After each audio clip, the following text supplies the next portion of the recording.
하나님이 유일한 구원자로 하나님을 자신의 삶의 주인으로 또 하나님을 나의 영적인 아버지, 영적인 이 아버지로 고백하며 생활 속에서 그 하나님을 경험하고 산다는 것이 자신에게 큰 복이라고 하는 걸 느끼며 신앙생활을 행복하게 하는 사람이 몇이나 될까? 이 코로나를 지나면서 또 그런 생각을 참 많이 하게 됩니다. 진짜 하나님의 은혜, 하나님의 사랑을 가슴 뜨겁게 느끼며 살아가는 사람이 얼마나 될까? 오직 복음과 오직 하나님의 은혜를 붙잡고 상황과 환경들을 헤쳐나가며 싸우고 그 속에서 가슴앓이하고 때로는 그 마음에 아프고 힘드는 영적인 싸움을 싸워가며 이 시대를 이겨내려고 하는 그 사람이 얼마나 될까?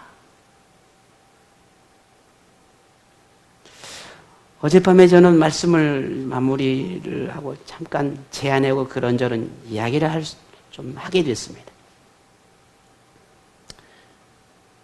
저와 제 아내의 신앙이 같을 수는 없겠지만 세상을 바라보고 지금 현 시대를 바라보는 영적인 안목이 필요한 것은 분명한 사실입니다. 이런저런 많은 말들을 하는 가운데 제가 그런 말을 했습니다. 세상을 직시하는 눈은 우리가 보여지는 눈이 아니라 하나님의 눈으로 바라봐야 한다. 하나님의 마음으로 세상을 바라봐야 한다. 하나님이 왜 이 시대를 이렇게 허락하셨을까? 하나님 지금 우리에게 주고자 하는 뜻이 뭘까? 하나님은 왜? 하나님은? 이라고 하는 질문이 던져지지 않으면 우리는 크게 그렇게 세상 사람과 다르지 않게 살아갈 수 있게 됩니다. 우리가 보는 생각, 보는 눈, 생각하는 것, 이건 분명 달라야 되거든요.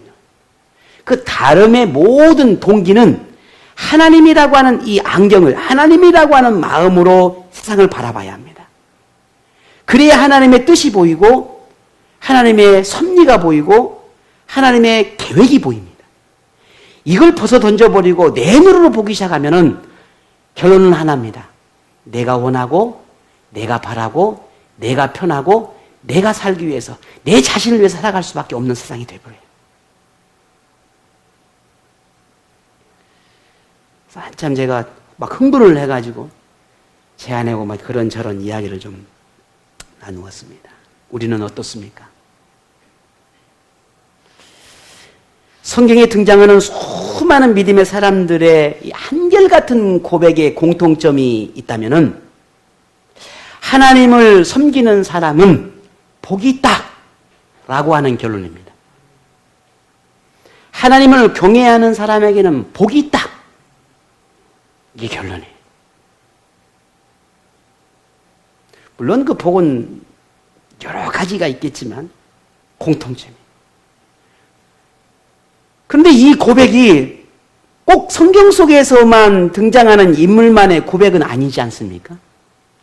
지난 믿음의 삶의 역사를 돌이켜보면 하나님을 경외하는 사람이 복을 누린다라고 그렇게 그 복을 누리며 살았다라고 고백하는 사람은 헤아릴 수 없으면 많습니다. 구태여 과거로 지난 시간까지 돌아갈 게 뭐 있어요? 자, 우리 자신과 우리 자신의 주변을 보십시다. 여러분 어떻습니까? 정말 하나님을 경외했더니 하나님을 만나 하나님을 찬양하며 그렇게 하나님을 영적인 아버지로 고백하며 살았더니 내 삶의 복으로 왔는가? 그것이 내게 복이 되었는가? 라고 묻는다면 여러분 뭐라고 대답하시겠습니까? 그럼 제가 묻겠습니다. 여러분 하나님을 섬기고 경외하는 삶을 살았더니 하나님이 여러분에게 복이 되었었습니까?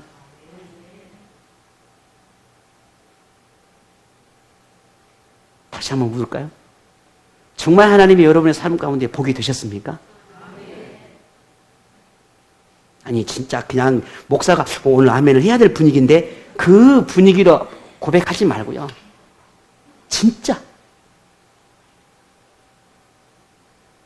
진짜 여러분의 마음과 여러분의 그 심령이, 영혼이 정말 하나님이 내게 복인가라는 거예요.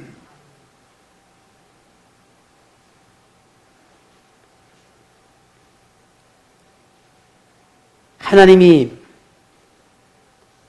여러분뿐만 아니라 저 자신에게도 얼마나 큰 복이었는지는 이루 말할 수가 없습니다. 제가 아까 지금 찬양한 가운데 예수님께서 죄를 많이 용서받은 자가 하나님을 더 사랑하지 않겠느냐라고 하는 말씀을 제가 여러분에게 드렸습니다. 접니다. 그게 저예요. 저는 이루 말할 수 없을 만큼 부끄러운 사람입니다. 근데 그 모든 걸 다 용서해 주시고 하나님이 종이 되게 하셨어요. 지난 한 주간도 마음의 미움과 원수 맺음과 분노와 시기와 질투와 아픔과 음란과 추함과 더러움들이 늘 도사리고 있는 사람입니다. 그럼에도 불구하고 하나님은 여전히 긍휼을 베푸십니다. 그런 하나님의 은혜, 그런 하나님의 사랑을 우리가 어떻게 잊어버리고 살아갑니까?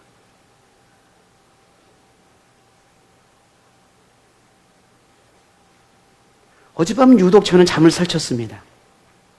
어떻게 하룻밤이 지난지도 잘 모르겠어요. 그냥 어떻게 하다 보니까 아침이 됐어요. 정말 이 시대 속에서 교회가 해야 할 역할이 뭘까? 목사의 역할이 뭘까? 수많은 목회자들이 유튜브를 통해서 많은 메시지를 선포합니다. 그 수많은 흘러나오는 많은 사람들의 메시지 속에서 정말 하나님의 백성과 교회와 하나님의 영광을 위해서 선포하는 사람들이 있지요.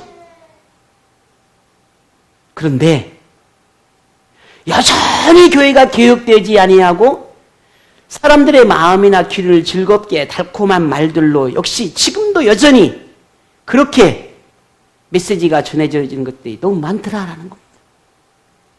이렇게 하나님께서 말씀하고 계시는데 이 시대 속에서 하나님께서 왜 이런 시대를 만나게 했는지 그 이유를 아직도 깨닫지 못하고 아직도 알려고 하지 못하고 아직도 그걸 느끼지 못하는 참으로 수많은 교회들이 있더라라는 겁니다. 물론 제가 그렇게 영적인 사람은 아닙니다. 그러나 분명한 것은 압니다. 하나님이 뜻이, 하나님의 역사하심이 만물을, 인생을, 이 우주를 주관하신 주인 되신 하나님께서 이 또한도 분명한 이유가 있을 거라는 걸 분명한 확신이 있습니다. 그것은 우리가 알아야 합니다.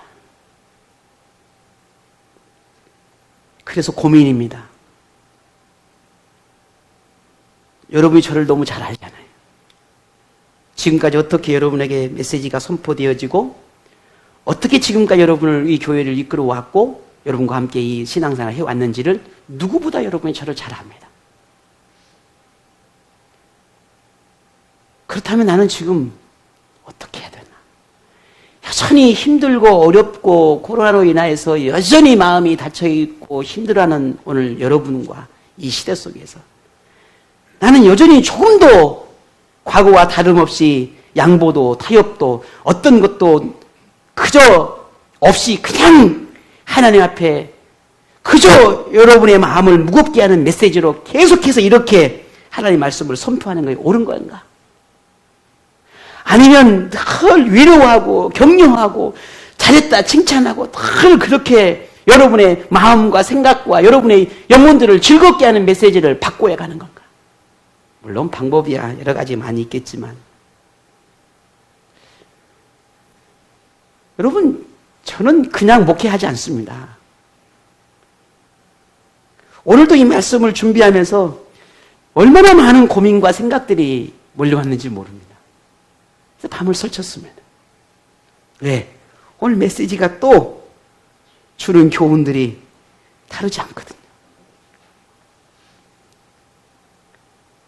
그래서 저는 그냥 하나님이 주신 마음을 따라 성령님이 제게 주시는 은혜를 따라 여러분에게 선포하고자 합니다.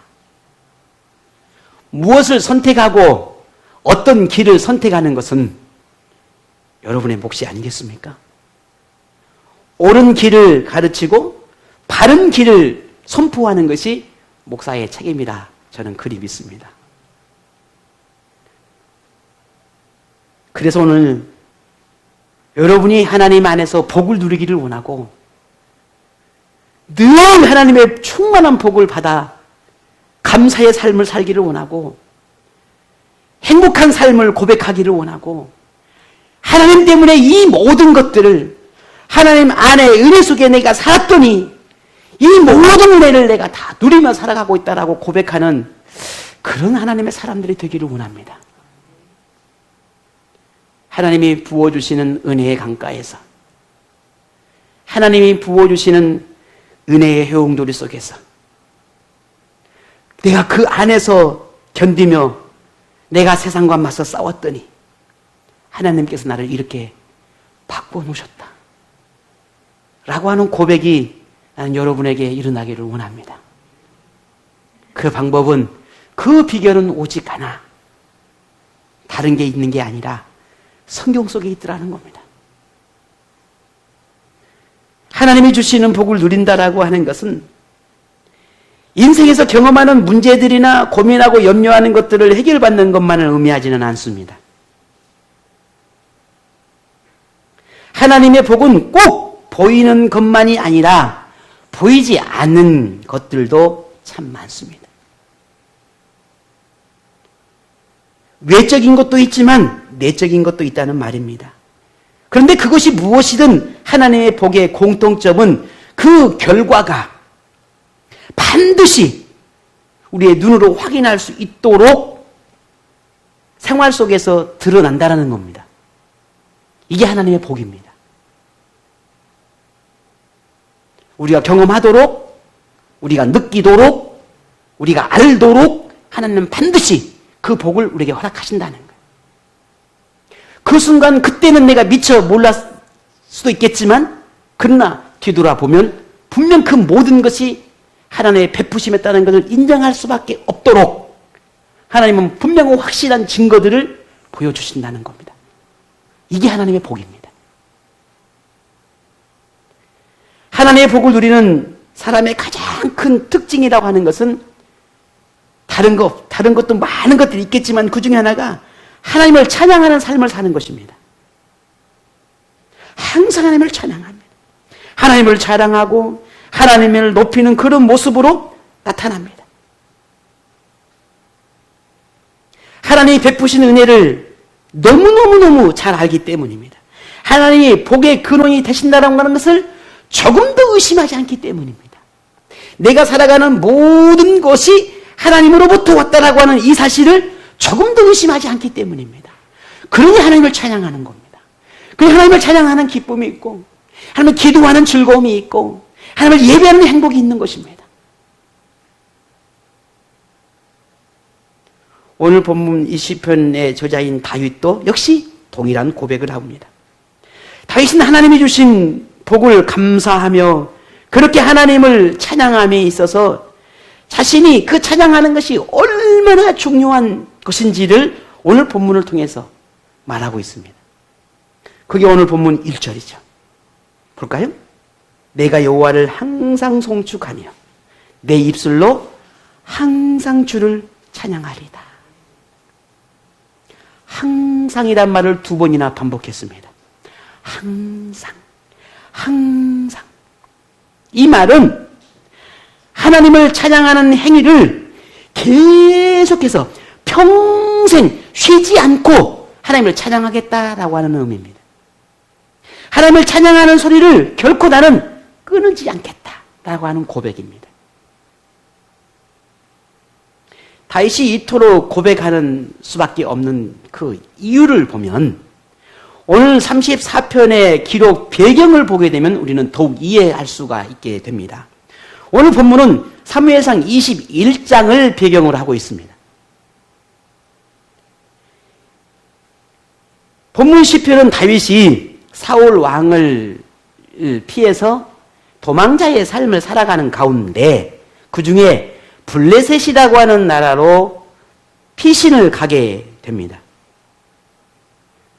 그곳에서 살면서 하나님이 어떻게 자신을 이방 나라에서 그렇게 삶을 살아낼 수 있도록 도우셨는지를 그 모든 순간순간 하나님의 손길을 느끼고 자신과 함께한다라고 하는 그 증거들을 늘 눈으로 확인하면서 하나님을 찬양할 수밖에 없다라고 하는 것을 고백하고 있는 것이 오늘 본문입니다.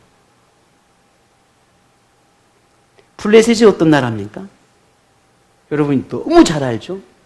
다윗이 물맷돌로 죽였던 블레셋의 장수가 나오죠. 누구예요? 아니 마스크를 써도 좀 말을 할 수는 있는데 골리앗이에요. 골리앗이 블레셋 사람이에요. 근데 그 나라에 지금 피해가 있는 겁니다. 유대와 블레셋은 하나가 될 수 없는 나라입니다. 서로가 서로를 위협하는 나라입니다. 그래서 블레셋에게는 다윗이 원수의 나라의 사람이에요.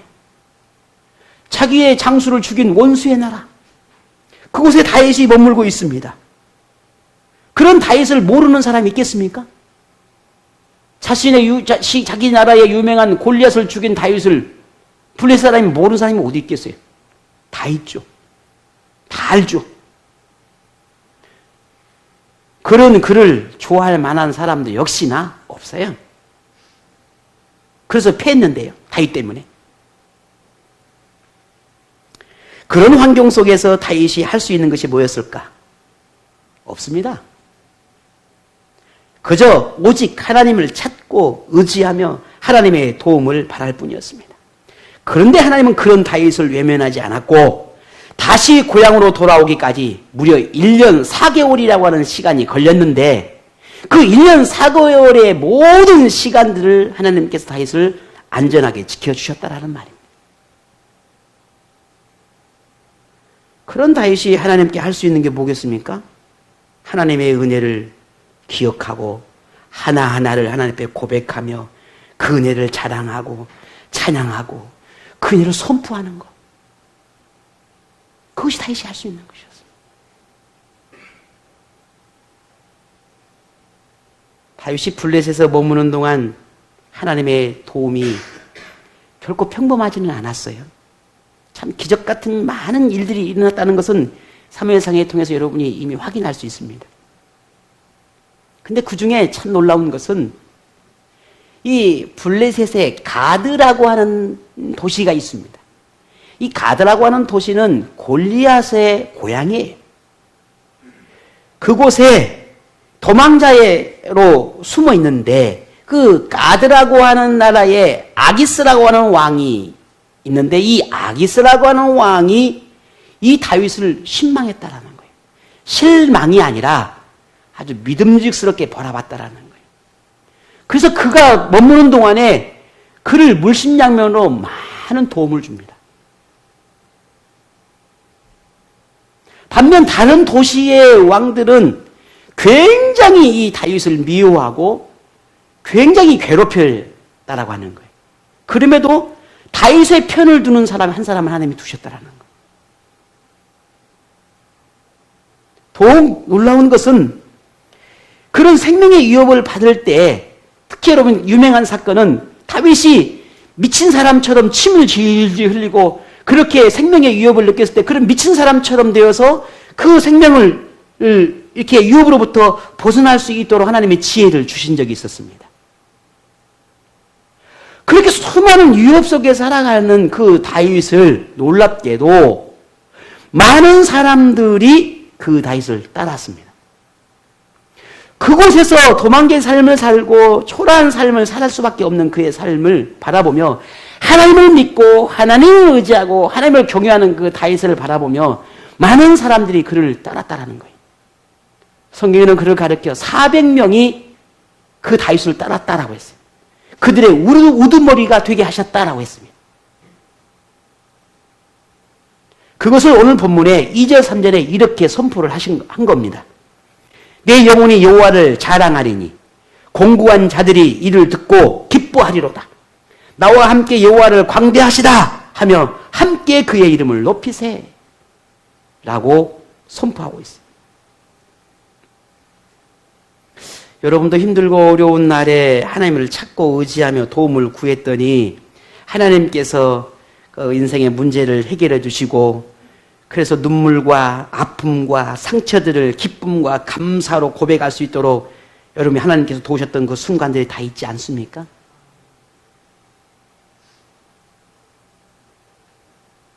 지금도 그때를 생각하면 너무 생생하지 않습니까? 그 은혜 때문에 즐거움을 누리고 그 사랑 때문에 지금 우리가 행복을 누리고 그래서 그 은혜 속에서 우리가 살아가고 있는 거 아닙니까? 물질 때문에 힘들어하고 괴로워했던 순간도 있고 건강의 문제 때문에 가정의 문제 때문에 직장의 문제 때문에 사업의 문제 때문에 만나지 않았으면 좋겠지만 그냥 우리의 삶 가운데 많은 문제를 만나서 힘들어하고 아파할 때가 있었습니다. 근데 지금 생각해 보십시오. 여전히 그 문제가 아픔으로 고통으로 다가오고 있습니까? 많은 부분 해소가 되고 해결되었습니다. 그것이 여러분의 노력, 여러분의 지혜, 여러분의 그 어떤 것 때문일까요? 아닙니다. 하나님의 돌보심 때문이었습니다. 그래서 지금 우리는 웃고 즐기며 이렇게 살아가고 있는 것입니다. 그렇다면 그 하나님의 은혜를 잊지 않고 하나님을 찬양하고 더 하나님께 감사하고 더 하나님을 경외하고 더 하나님을 예배하는 생활을 하나님만을 의지했던 그때처럼 그 순간처럼 끊임없이 이어가고 있는가 하는 거예요.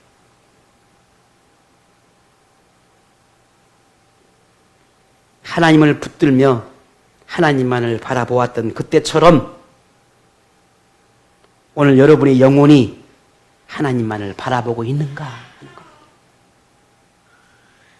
어떤 사람은 더욱 하나님을 사랑하며 더 깊은 영적 생활로 하나님과 교제하며 사는 사람도 있을 것이고 반대로 어떤 사람은 오히려 하나님이 주신 선물이 걸림돌이 되어서 하나님을 멀리하는 사람도 있을 것입니다. 어떤 사람은 그 하나님의 은혜를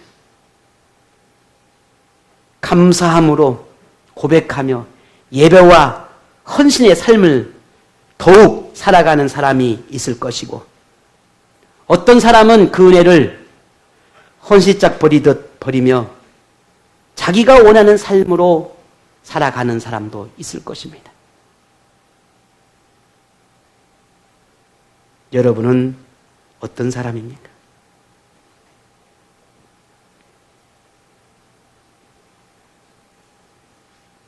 우리 마음에 하나님 늘 저는 부족합니다. 내가 정말 열심히 하나님 앞에 헌신하고 믿음의 삶을 산다고 하지만 하나님 여전히 저는 부족합니다.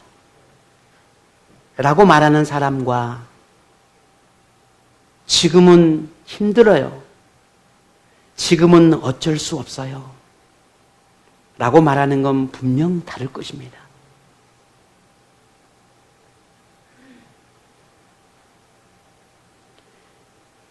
다윗처럼 더 감사하고 더 하나님을 찬양하고 더 깊은 영적인 삶을 살아가는 그런 현명하고 지혜로운 사람이 되시기를 바랍니다.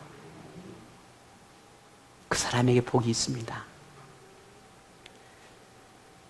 하나님이 주신 선물을 귀하게 여길 줄 알고 그 선물이 더 빛이 나도록 내가 가지고 있는 이 하나님이 주신 이 선물이 더 빛이 나도록 하나님께 영광을 돌리는 그런 믿음의 사람이 되시기를 바랍니다. 그 사람에게 하나님의 복은 멈추지 않습니다. 그 사람이 평생 누리는 복은 상상할 수도 없습니다. 그게 하나님의 약속입니다. 하나님께 찬양을 멈추지 않겠다고 고백한 이 오늘 본문의 이 다윗은 하나님께서 어떻게 자신에게 그렇게 1년 4개월에 머무는 그 모든 과정 속에서 자신을 어떻게 도우셨는지에 대한 이야기를 오늘 4절에서 7절까지 이야기해 갑니다. 이것은 다윗이 하나님을 찬양할 수밖에 없는 이유이기도 하고 평생 하나님의 이름을 자랑할 수밖에 없는 그 이유이기도 하고 세상 모든 사람들에게 하나님을 찬양하라고 하나님을 찬양하라 하나님을 찬양하라라고 외칠 수밖에 없는 그 이유이기도 합니다. 다윗에게 자국을 기로하고 원수의 나라에서 피신의 생활을 하며 그렇게 도망자로 산다는 것이 그에게 어떻게 다가왔을까? 내가 사랑하는 나라, 내가 사랑하는 민족, 내가 사랑하는 가족들, 수많은 친구들, 이웃들 그 모든 걸 기로하고 타국에 가야 한다라고 하는 이 삶이 다윗에게는 어떻게 다가왔을까? 한순간에 나는 이 민족과 이 나라를 위해서 골리앗이라고 하는 장군을 죽인 것이 그게 그렇게 그토록 일국의 자국의 그 나라의 왕에게 사울 왕에게 미움을 살 만한 일인가? 이 나라와 이 민족을 살려낸 내가 한 사람의 미움과 시기로 인해서 내가 이런 삶을 살아야 하는 건가? 여러분 다윗이라면 어떤 생각으로 살았겠습니까?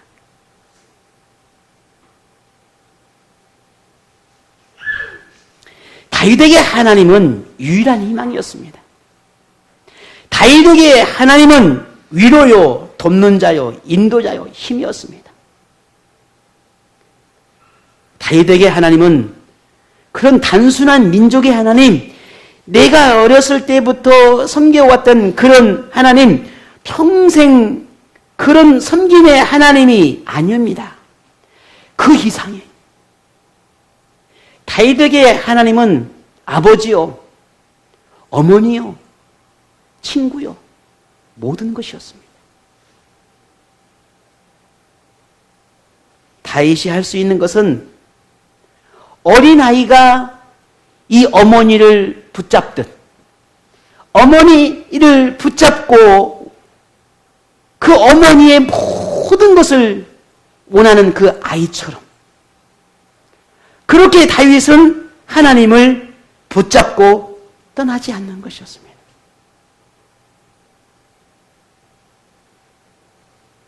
하나님은 어떻게 하셨을까요? 그런 다윗을 버릴 수가 없었어요. 외면할 수가 없었어요. 함께합니다. 그 모든 다윗의 삶을 지켜보고 계십니다. 그래서 순간순간 모든 필요한 것들을 하나님은 다 채워주셨어요. 모든 것들을. 그래서 본문에 다윗이 뭐라 합니까? 내가 하나님 두려워했을 때에, 두려움 속에 있을 때에 하나님은 그 모든 두려움으로부터 나를 벗어나게 하셨고, 내가 심하게 힘들고 어렵고 환난 속에 내가 있을 때 하나님은 그 모든 환난에서부터 벗어나게 하셨고, 심지어 하나님께서 천사를 보내셔서 나를 보호해 주셨다 라고까지 고백하고 있습니다. 놀랍지 않습니까? 원수의 나라까지 피신해야 했던 이 다윗의 처절한 생활을 하나님은 하나님의 선택한 이 다윗, 그를 그대로 두지 않았다는 말입니다. 한때 나라와 민족으로부터 추앙받으며 영웅 대접을 받았던 다윗이 도망자가 되었으니 사람들에게 분명 놀림거리가 될 수밖에 없지 않겠습니까? 뭐야 쟤? 아니 쟤 오늘날 이러이러했더만은 뭐야? 겨우 이제 도망자가 되고 저렇게 비참한 생활을 한다고? 저렇게 초라해졌다고? 왕의 미움을 받았다고? 야, 쟤 뭐야 쟤? 얼마나 많은 사람들에게 그런 처참하게 추락한 다윗의 모습을 보며 비아냥거리겠습니까? 자, 여러분 보세요. 뭐야 쟤? 아니 하나님 믿고 언제는 그냥 엄청 힘들어가지고 그냥 난리 내서 중내 산에 하다가 언제부터 교회 다니더만은 지금 엄청 좋아졌네? 그러면 얼마나 좋겠어요? 그런데 야, 하나님 믿고 엄청 좋아지더만 뭐요? 쟤 완전 꽝이었어? 교회 다닌 게 말짱 꽝이었어? 라고 한다 하십시다. 여러분 그 소리를 듣는 삶이 어떻겠냐고요? 다윗이 지금 그러는 거예요. 한때 정말 민족의 영웅이 되었던 그가 갑자기 생거지가 된 삶을 살아간 거 아닌가요? 겨우 생명을 연장하고 살아가려잖아요. 연명하면서. 그걸 바라보는 사람들이 어떻게 바라보겠냐는 거예요. 그런데 하나님은 하나님만을 아는 다윗, 하나님만을 경외하는 다윗, 하나님만을 의지하는 다윗, 오직 하나님만, 그럼에도 불구하고 그런 삶을, 추락한 삶을 살고 있음에도 불구하고 하나님을 찾는 다윗을 그대로 두겠느냐 하는 거예요. 아닙니다. 비록 지금의 그의 삶이 비참한 삶이 되었지만 하나님은 결코 그를 부끄럽지 않게 만들어 주셨습니다. 오히려 다윗을 바라보며 위로를 얻고 용기를 얻고 힘을 얻는 사람들이 오히려 다윗을 따르기 시작합니다. 환난받은 사람, 빚을 진 사람들, 마음에 원통함이 있는 사람들이 이 다윗을 따랐다 했습니다. 그것이 사무엘상 22장 2절의 말씀이에요. 한번 볼까요? 얼른 한번 찾아봅시다. 사무엘상 22장 2절. 자, 함께 찾으신 분들 같이 다 같이 읽어보겠습니다. 시작. 환난당한 모든 자와 빚진 모든 자와 마음이 원통한 자가 다 그에게로 모였고 그는 그들의 우두머리가 되었는데 그와 함께한 자가 400명? 4,000명도 아니고? 여러분 그리 생각하십니까? 이 숫자가 중요한 게 아니잖아요 지금. 이런 하나님의 기적 같은 역사하심 사건들을 자신을 경험하면서 보면서 오늘 본문은 그것을 어떻게 고백했냐면 다시 본문으로 돌아가면 5절에 이렇게 말을 하는 겁니다. 그들이 주를 앙망하고 광채를 내었으니 그들의 얼굴은 부끄럽지 아니했더라. 다윗과 함께 그런 자신의 삶도 초라하고 비참한 삶을 살았고 정말 환난과 억울한 일과 마음이 원통한 일이 수없이 많이 살았는데 다윗을 만나고 보니 다윗과 함께 하나님을 찬양하고 함께 하나님을 경외하고 함께 하나님을 의지하는 삶을 살았더니 야, 내가 결코 부끄럽지 않구나. 하나님이 나를 이렇게 돕고 계시는구나. 라고 하는 걸 고백하게 되었더라는 겁니다. 하나님의 말씀에 순종하는 생활을 해도 혹시 여러분 더 나아진 것이 없다라고 생각되십니까?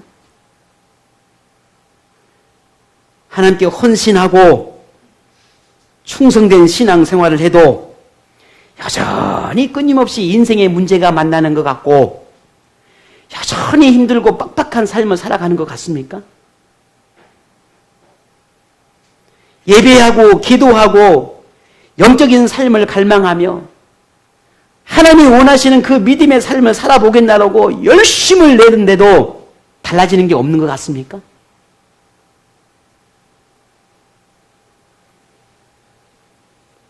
만일 여러분이 그렇게 생각하신다면 오늘 하나님께서 다윗에게 선포하신 이 말씀을 여러분 기억하십시오.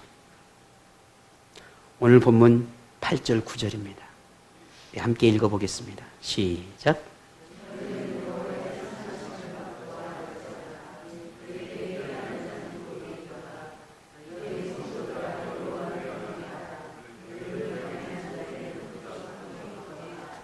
아멘. 이 말씀 믿으십니까? 당장은 보니까 적당한 신앙생활을 하고 겨우 주일만 지키고 뭐 봉사도 뭐 다 내려놓고 헌신하는 것도 다 내려놓고 겨우 이제 뭐 주일 지키고 그냥 예배에 참여하고 뭐 그닥 그렇게 뭐 헌신된 삶도 없이 그냥 자유분방하게 신앙생활을 하는 사람들을 보면 왠지 조금 부러워 보입니까? 물론 그럴 수도 있죠. 상황을 핑계 삼아서 포기하고 내려놓고 겨우 그냥 그 한 가닥의 끝만을 잡고 견디는 사람들이 신기해 보이기도 하고 그들처럼 살아도 크게 그렇게 문제가 없어 보이는 것 같아서 나도 저렇게 살아볼까? 하는 그런 유혹이 여러분 있습니까?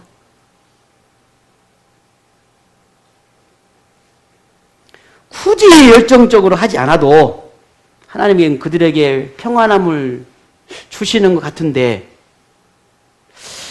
내가 이렇게까지 하나님 앞에 헌신된 삶을 살아갈 필요가 있을까? 혹시 그런 유혹이 있습니까?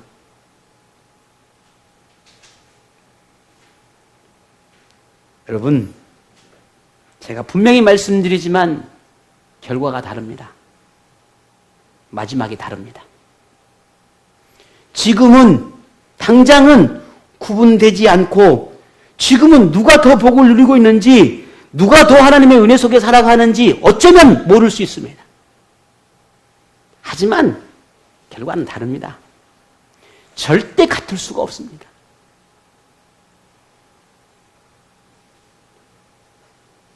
하나님의 기쁨이 되는 사람과 자신의 만족을 위해 사는 사람에게 하나님의 은혜는 결단코 절대로 같을 수가 없습니다. 당장은 그 결과가 볼 수 없고 그 차이가 없어 보일런지 모르지만 결과는 절대로 같지 않습니다. 왜냐하면 하나님이 약속하셨기 때문입니다. 하나님을 경외하고 하나님을 찬양하며 헌신하고 하나님의 말씀에 순종하며 그렇게 오로지 하나님의 영광을 위해서 내 것을 내려놓고 내 것을 뒤로 하는 사람에게 주시겠다라고 하는 하나님의 그 축복의 약속은 변하지 않아요. 더더욱이나 부족함이 없도록 채워주시겠다라고 하는 이 약속의 말씀은 영원 불변합니다. 어디 그뿐입니까? 성경에 나오는 모든 66권의 말씀이 불변하지 않습니까? 오늘 본문 10절에도 분명히 약속하고 계십니다. 어떻게 약속합니까? 보겠습니다. 젊은 사자는 궁핍하여 주일일지라도 여호와를 찾는 자는 모든 좋은 것에 부족함이 없으리로다. 여러분 믿으십니까? 젊은 사자는 자신의 힘을 자랑하고 자신의 경험을 자랑하고 뭔가 용기를 자랑하지만 그러나 그가 젊은 사자는 얻는 게 그렇게 많지 않아요. 하지만 하나님이 돕고 하나님이 함께하고 하나님을 의지하는 사람에게는 부족함이 없도록 하겠다는 겁니다. 이보다 놀라운 축복이 어디 있습니까? 여러분, 오늘 저나 여러분이나 내 힘으로 내 능력으로 내 노력으로 뭔가 지키려고 애쓰고 힘쓰고 노력하고 발버둥 쳐도 그것이 하나님께서 허락하지 않으면 큰 지켜낼 수가 없습니다. 결국 하나님이 지켜주셔야 합니다. 하나님이 허락하셔야 합니다. 하나님께서 돌봐주셔야 결국 그것이 평생 내게 소중한 것으로 남게 되는 것입니다. 내가 소중하게 지키고 싶다면, 정말 내가 가치 있게 소중하게 평생 이것을 내가 지키고 싶다면 여러분이 지키려 하지 말고 하나님이 지켜주시도록 하십시오. 그것이 평생 지키는 비결입니다. 여러분이 항상 언제나 하나님을 찬양하고 예배할 수 있는 이유는 오늘 본문을 통해서 우리는 그 이유를 분명히 찾았습니다. 하나님을 자랑하고 하나님의 이름을 선포해야 할 이유가 분명해졌습니다. 하나님은 오늘 여러분의 모든 기도에 항상 좋은 것으로 부족함이 없이 부어주셨음을 또 하나님은 늘 응답해 주셨습니다. 여러분은 하나님의 삶에 필요한 모든 것을 하나님은 다 채워주셨습니다. 하나님은 여러분을 세상 모든 사람들이 그 누구도 조롱하지 않도록, 비웃지 않도록 인생의 모든 문제 하나하나를 해결해 주셨습니다. 믿으십니까?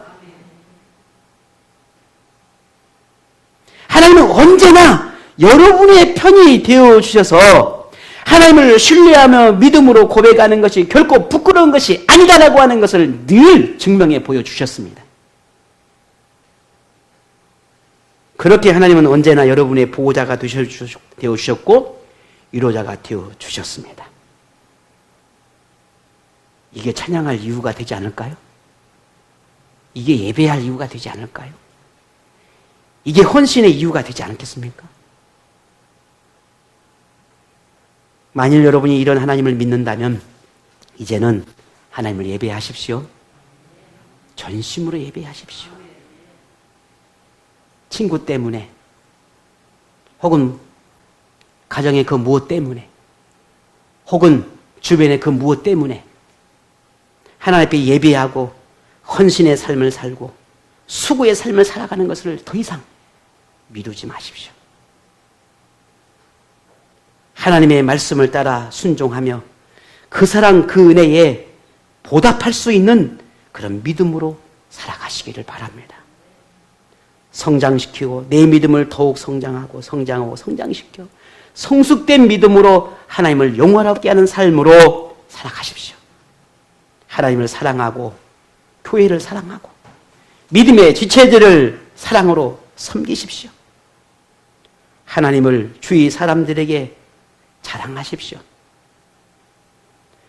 아직 하나님을 만나지 못한 사람들이 하나님을 만날 수 있도록 여러분이 길이 되어주고 길을 만들어 주십시오. 그래서 그들도 우리처럼 여러분처럼 하나님을 고백할 수 있도록 길을 만들어 주십시오.